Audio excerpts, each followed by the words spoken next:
drive khona usafe khona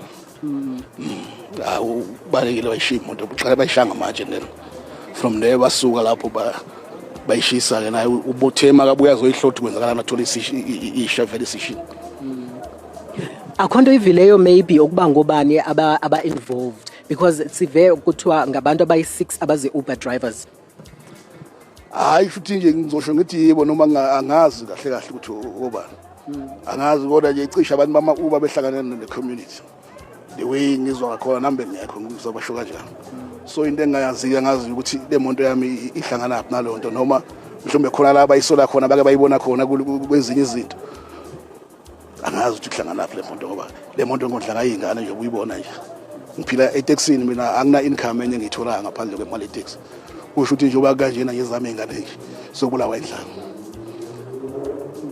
so ngempela nje ngalento yenzakalile ngibhlungu impela nje ngcono kube babulale mina ngcono nokuthi bangishise imoto lento abayenza ukungibulala ngiphila lo.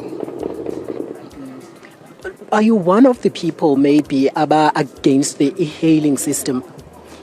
Mina ngisebenza kuphela nakhuzana ukuthi kwenzakalana kune e-hailing kunani nana angihlangani nalokho angazi nokuthi bayinikezwa ubani imvume yokusebenza kuphi kwenzakalana ngihlangene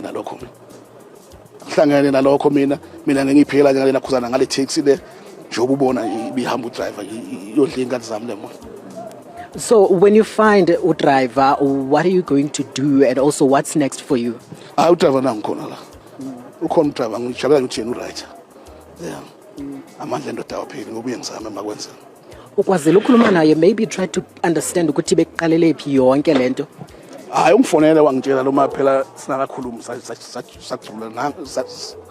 sajula la ngikhona la ngitshelile ukuthi uthema kaqhamuka le Kliptown wabona umphakathi wabona abantu abaningi beza wafika wayishiya lapha imoto lapha yana bashaya imoto ngamatshe washiya phuma wabaleka ngoba bengaservice the uzamile ukureverse wathi utakuservice useclose manje namanje balahlela namanje wabaleka ke makabaleka ke ebaleka ukuthi waamala makhona ukubuka ukuthi kwenzakalana emotweni so ubone beyishisa ke nama ngizwa le nto angitshela yona ngabuni.